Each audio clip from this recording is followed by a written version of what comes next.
La comarca de la Vera está formada por 19 pueblos. De esos 19 pueblos, 5 están declarados conjunto de interés histórico-artístico, y eso lo que quiere decir es que en esos pueblos la arquitectura tradicional se ha conservado mucho mejor. Como veis, la plaza más amplia de toda la comarca de la Vera, sin ninguna duda. El resto de plazas mayores de todos los pueblos son bastante irregulares. Si os habéis fijado, todos los pueblos tienen sus plazas muy irregulares.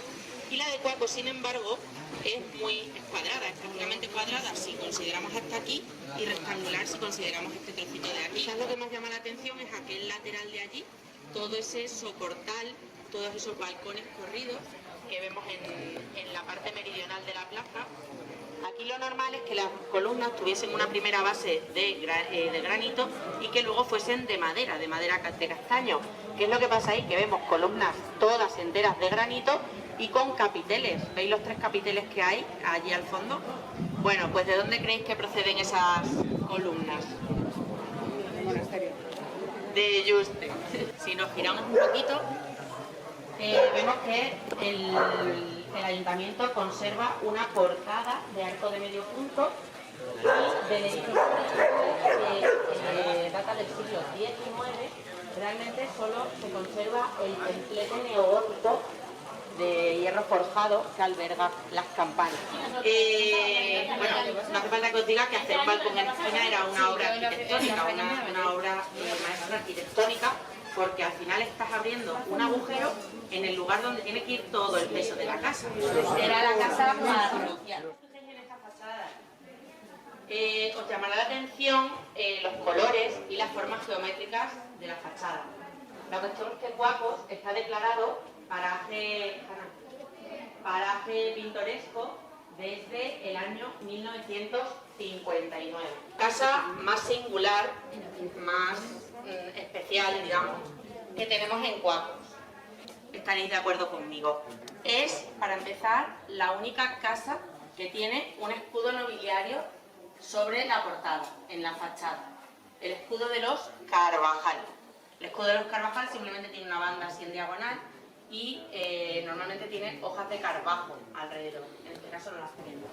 Entonces, se construyen aquí en Cuacos, en el siglo XVI, una casa que, si os fijáis, tiene una portada de arco de medio punto, con estas molduras, con estas basas, y además construyen una ventana bífora con arcos trilobulados, que es una maravilla. Hay una inscripción en la que pone Rafael Castaño, año, la A con la O pequeñita, 1725, de Cuacos.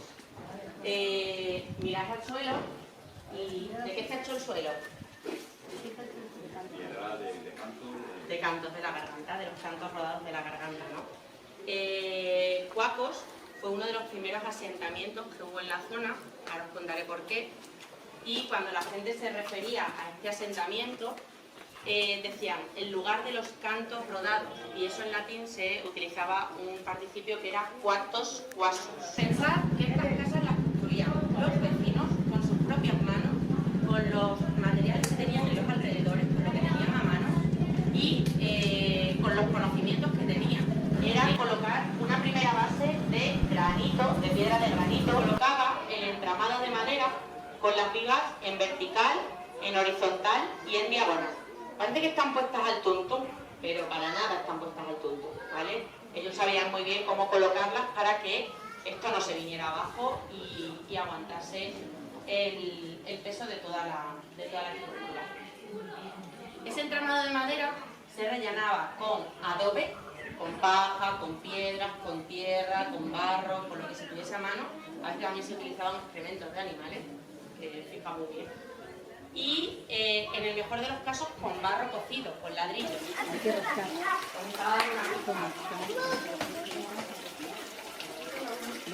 A la hora de rehabilitar las casas, y es muy costoso, muy costoso rehabilitar una casa en los cascos históricos de los pueblos. Fijaos esta casa lo grandísima que es. En el caso de reconstruirla, la tenían que reconstruir tal cual está. Fijaos, una ventana aquí abajo, la puerta allí, poca cosa podrían hacer, y el balcón lo tendrían que hacer exactamente igual que está. No casas que estaban hechas de cualquier manera, porque es que están hechas como de cualquier manera, han resistido al paso del tiempo y a todas las cosas que han pasado por ahí. Carlos I de España y V de Alemania, desde el antiguo castillo de los condes de Oropesa hasta el Real Monasterio San Jerónimo de Yuste, el día 3 de febrero del año 1557. Son aproximadamente 11 kilómetros, es una ruta muy bonita, ¿todo el mundo la ha hecho? Sí. ¿La ruta del emperador? Sí. Los rollos jurisdiccionales eran o bien una columna de granito o de madera de castaño. Este de aquí pues se ha restaurado, o sea, se ha hecho nuevo, realmente. No sabemos cómo era, porque no podemos saber cómo era, pero bueno, si tenéis curiosidad, en Jaraíz se conserva el rollo jurisdiccional en el Parque de los Bolos.